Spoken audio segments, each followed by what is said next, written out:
Thank you very much, I appreciate it. Is there anybody celebrating an AA anniversary this month? Nobody? Okay. Our seventh tradition states that every AA group ought to be fully self-supporting, declining outside contributions. We will now pass the basket. This is a weekly literature or step meeting. Our format is as follows. A speaker is asked to talk for no longer than 30 minutes.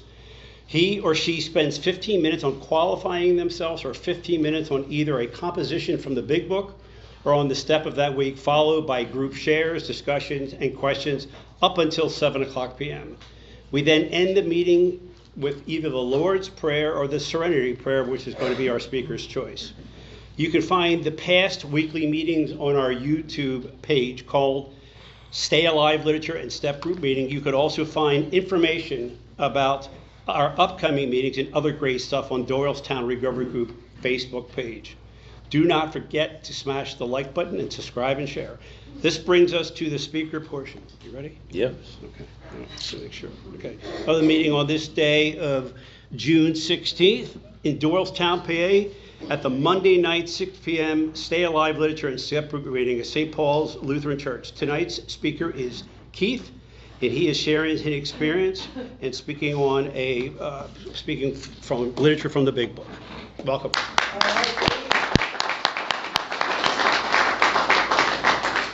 Good evening, everyone. My name is Keith Hampton. My sober date is December 27th of 24. I grew up in Philadelphia.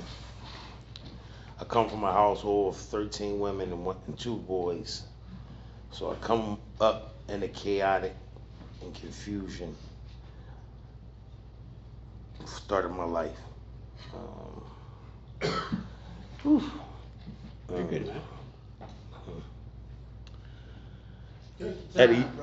At a young age, probably like 7, 8, I kind of knew that I was different. You know, me and my little niece, we used to run downstairs in the kitchen while the grown folks in the living room and they talking, grown folks talk, we sitting there sneaking they malt dogs. And I just knew right there, just the taste of that stuff was like, wow. So I come from, like I said, from 13 women, no father involved. Most of my life as a young man, it was trial and error to bring me to where I'm at right now. Trial and error. I made a lot of mistakes to try to get my life right. So, and growing up, you know, I grew up with all these women, and it's constantly, you know, the bickering. Did Carol live there? The different personalities, and you know, and I'm growing up, and I want a man figure in my life, but it's not one going to be around long enough. As soon as I get close to one, he gone. So it's like, you know, I'm dealing with this women thing. My mom is trying to do the best she can. You know, I had 2 sisters who were teenagers at the time, so they were taking on the responsibility of a baby boy at their teenage age. One was graduating, one was going into a sophomore year, senior year. So, you know, there was a lot of resentment towards my mom. So they were angry, you know, and I was a little boy. I probably was getting on their nerves. Probably wanted to bottle every now and then.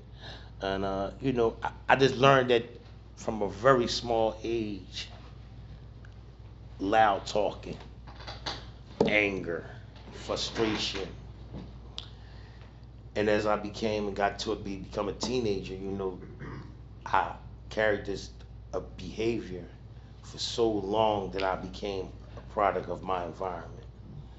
So picking up a drink or picking up something was just the norm to me. I seen it, you know, it was just the norm. Until I started progressing, getting to the point where I had to make man decisions. I started having children. I got to a point where, you know, like jail institutions, they say, you know, I've been in jail.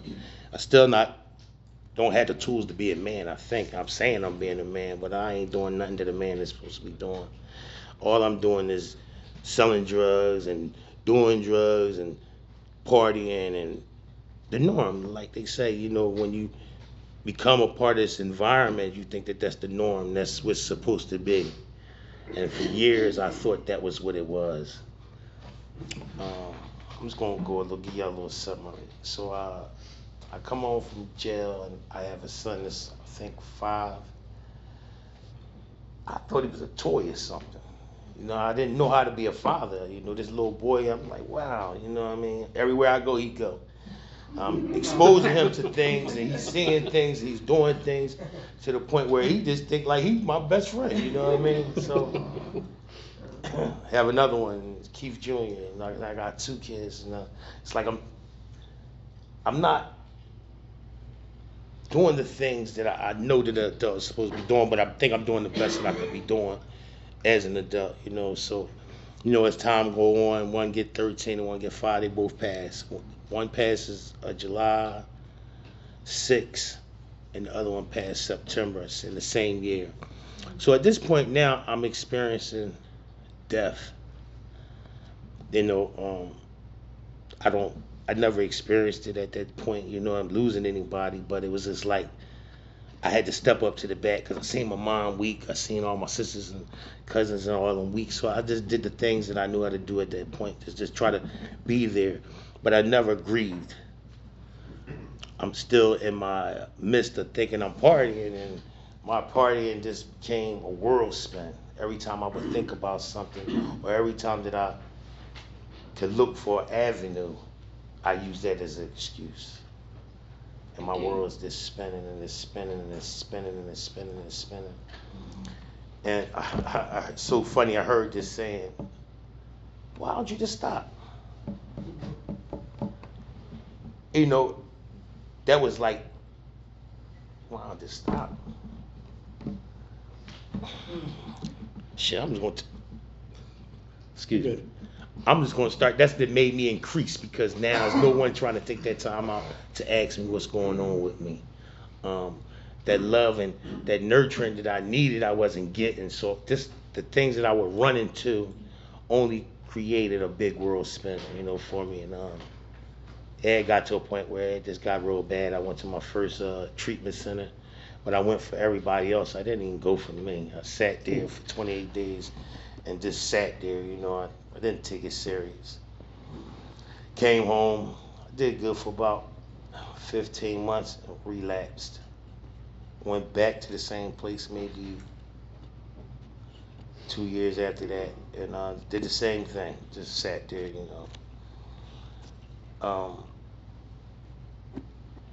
Events in my life, I was just using the excuse. My kids passed. I was brought up around all these women. I didn't have a man in my life. I'm using all these excuses to not be an adult, to want to run, to want to just be childish. It wasn't nothing profitable about it, but it was just like it numbed me. It kept me from thinking about the things that I didn't want to think about. It kept me from just being an adult, being responsible. It was easy. I went to private school all my life, so it was easy to manipulate. I was a liar, manipulator. I was good at those things, I was good at it. I was like, why change if I'm good at it? If I could do this and do what I'm doing, what's need to change? It's working for me. Until it didn't work anymore. It's just like out in war stories. I'm not gonna get too much into, but I'm gonna bring it up to speed. So it's like I lose a child June of 3rd of last year, and that's when I knew I needed to talk to somebody. But I didn't have a heart. My ego was in the way. Fear, all these things that they talk about was beating my butt, and I was just running and running and running till I just to the point where I had separated from my wife, and I was living down North Philly. And then living down North Philly really encouraged me to want to call a program.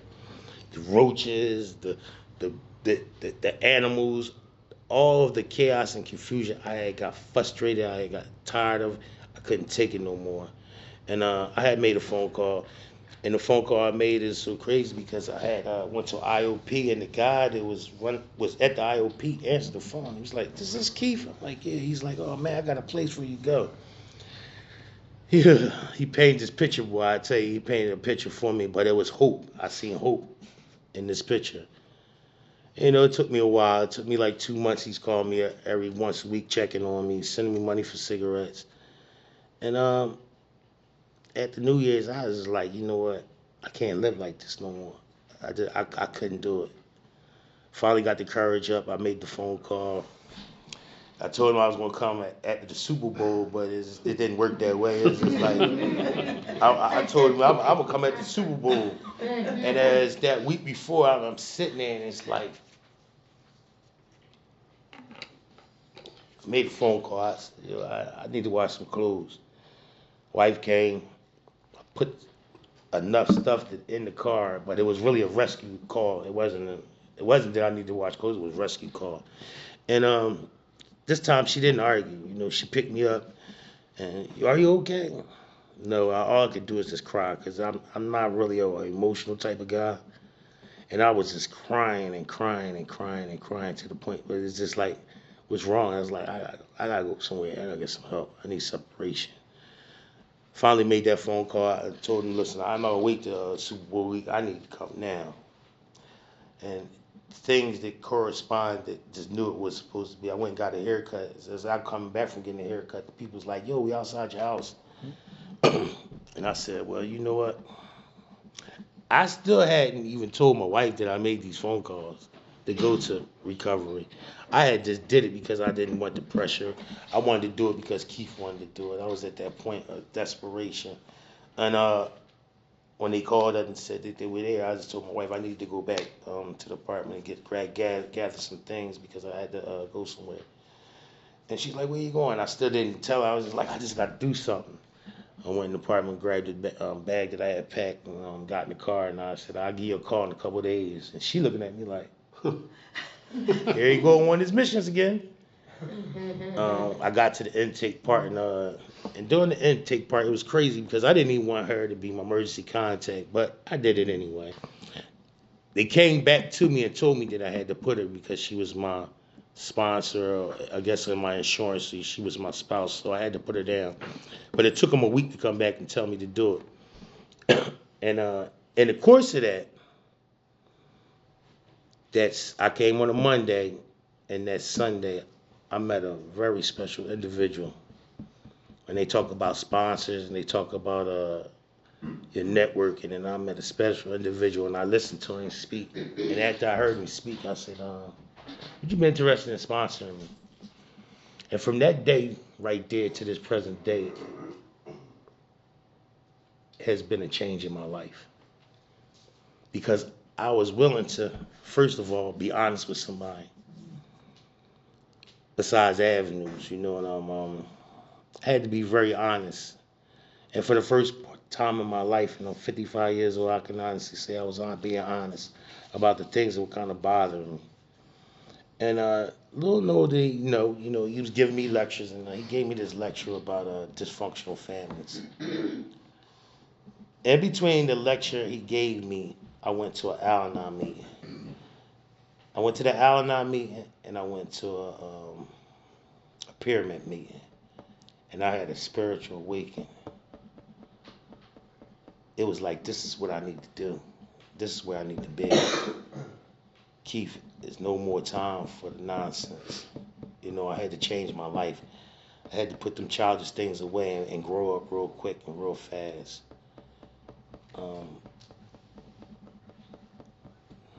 That man made a difference in my life. So if you don't have a sponsor, I advise you to get a sponsor. He made a difference because he would just talk to me, and I seen how he was always happy, uplifted, encouraging me, questioning me when I didn't want to be questioned, talking to me like a man. He checked me. He put me in my spot. And one day we was riding, and he asked me, "What's going on with you?" And I had told him about my son. and he said something to me. There was another deal sealer. Keith, is not a time, a place, or a way we're gonna leave this earth when we come in this world. And when he said that to me, the childish part of me was like, man, what's this guy talking about? But the adult that I had grown into was like, yo, there you go right there, man. Like, there's no more time. You got no more time for playing. You got no more time for these childish games. You got to change your life, and you got to do it fast, because you ain't got too much time. Going to the Al-Anon meetings, going to Pyramid, and attending meetings with this individual changed my life to the point that, I give thanks to him. It's not the recovery place. The recovery place gave me abstinence.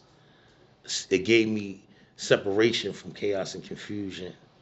I learned so much. Little did he know, or maybe he does know, but if you do the homework, and I did the homework, I listened to the tapes, and I go to the speaker meetings, and I listen, and I take something out of each and every meeting I go to. And I come all the way up here, like, this is my home. Doylestown, this is my home. It's part of my recovery. Avenues guys, these my guys. This my family. I had something I wanted to read because this really changed me. And this is what I set my life on today. I read it every day because one of the things my sponsor gave me. And acceptance is the answer to all our problems today. When I am disturbed, it is because I find some person, place, or thing, or situation, some fact of my life unacceptable to me. I can find no serenity until I accept the person, place, thing, or situation as being exactly the way it is supposed to be at this moment. Nothing, absolute nothing happens in God's world by mistake. Until I accept my alcoholism, I cannot stay sober unless I accepted life completely on life terms. I cannot be happy. I need to concentrate not so much on what needs to be changed in the world as what needs to be changed in me and my attitude. That paragraph right there was an impact on me because it put me in a mindset that things gonna go on. Things gonna happen in life and there's nothing you can do. It's better to go ahead and accept it, stay sober, do the necessary things it is to stay sober, come clean. That means you got to share, you got to do the 12 steps. You have to be due diligent to this, and you have to be consistent. Today I am consistent. I read my book every day. I might miss a day or two or a meeting, but I am consistent since I've been involved in AA. I try to do much service work as possible. I could tighten it up a little bit more, but I've been doing the service that I need to keep me sober. I get on my Zoom meetings, I share, I'm open. I got over that ego thing, that macho thing. You can't talk to nobody. I'm willing to talk to people and tell them where I was sick at and what I need help on. I just have an all-around sponsor that I could call anytime I think. He's there for me, and I'm willing to listen to him. And he's been the change in my life. Had I known him 20 years ago, I've probably been 20 years. But it says it in there. It's just at the right time right now. So if you're struggling with a sponsor, you're struggling with just staying clean, get a good sponsor, man. Keep it clean. Be honest with yourself. You have to talk to somebody because you have to unload that baggage. You have to get down to what is bothering you. It's not the drug or the alcohol. It's us. It's this thing inside of us. As long as we don't touch that stuff, we don't have a problem. You know what I'm saying? So it's sitting down, going to the meeting, sharing, talking to your sponsor. I can't say it enough. The sponsor is the biggest part to me in my recovery. I don't know what it's going to do, what it do for other people, but for me, having that individual in my life that holds me accountable, that I could call, talk to about anything that's going on with me, made a difference in my recovery. It made a big difference. coming from where I come from, you hear this saying, you keep what's going on in the house in the house. No, no, no, not today. That man gonna know all my business. He might not want to hear me sometimes, but he gonna know if I'm having a bad day. I'm gonna say something to him. And when I was having bad days, when I was in recovery, he let me know, keep your thinking ain't right. Your thinking is stinking. You know what I mean? You ain't thinking right, Keith. And I struggled. And when I was struggling, I could talk to him, and he could just tell me, like, listen, it's you. It's you. You read this every morning, you'll feel better. You won't go there and worry about the next person. You won't worry about what the counselor's saying. You'll just do what you need to do. Because I was getting caught up in that, what the counselor's saying, what this individual saying, and all of that. It's life. Things are going to happen. Some people have some things going on in their life that I'm not going to understand, that you're not going to understand. But you have to be having a little compassion, because everybody go through something, you know what I'm saying? All of us got a different story. Today, I am willing to listen to anyone, you know what I mean? Because I needed that person to listen to. And sometimes listening is all sometimes a person want. More than anything. They don't want no direction. They just want somebody to listen to. Today, I am in a good place, and they say all these things, when you do the right thing, good things happen. Things happen very quickly for me because I believe and I know this in my heart, I'm being obedient to God. I'm being obedient to my program. I'm being straightforward. I hold nothing back. I accept things for what they are. I accept me for who I am. I wish I could have got it right, but I can't do nothing about what I could have. It's what I'm doing now, Accepting the things I cannot change and having the courage to change the things I can. I mean, that serenity prayer it speaks for itself. You just got to be willing to just let it all go. You had to accept it. We messed up. There's some people that we affected. And you have to make peace with yourself. And Al and I can't do nothing but say how much that helped me too, just seeing the wreckage and seeing how hurt I made my family members. Even though I was hurting myself, but sometimes seeing what you've done to other people can affect you too, and it gives you a better aspect of the stupidity things that we've done. And it kind of puts you in a position that you don't want to see people hurt. You just don't want to see people hurting like that because they don't understand. But seeing them hurt gives you an opportunity to want to find out what's going on with you too. Because I did. I understood that for years. I thought this was some normal activity where people just drinking and talking and gambling and all those things. I thought that was normal. I'm in a quiet world right now where it is normal to be quiet. It is normal to laugh sober. It is a good life for me to come to an AA meeting. It is a good life for me to come around people that are doing the thing that I'm doing. I enjoy it today. I was scared. I feared it, but I got over it because I'm having more fun than I ever had in my life. I can laugh. I have somebody got a lot of jokes. You know what I mean? But they're humorous, but they're facts. And he's on point. He just made a difference in my life. He don't like to be up like that, but I tell him all the time, I'm sorry, but it is what it is. You made a difference in my life, and I respect you to the utmost. And I choose to have a life like you, Mr. Ron. Love you. He's made an amazing change in my life. That's all I have. All right.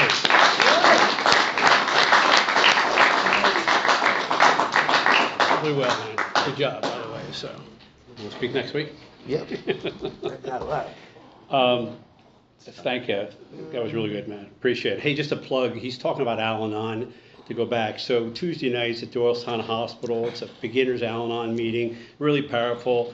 I took my man Ron there last week. If you really want to see what's going on with people that are on the receiving end of what we do. It's a great place to go. And he also talked about the Sunday night pyramids. It's a rehabilitation center. It's some pretty beat up individuals, but pretty powerful. You have a chance to go on Sunday nights. So wanted to throw that out there. So we've come to the part of the meeting where we're going to open up the floor to share. We're going to have, you can basically have discussions or questions. We've got a nice group tonight, so I'm going to ask that you keep it to about 3 minutes. Please try to keep the conversation to what literature Ron spoke, what Keith spoke about. And if you feel like drinking, or if you've had a drink today, please see me or speak to someone after the meeting. So I'm going to open up the floor. Thanks. Connor. I'm Connor, recovering addict. Hey, Connor.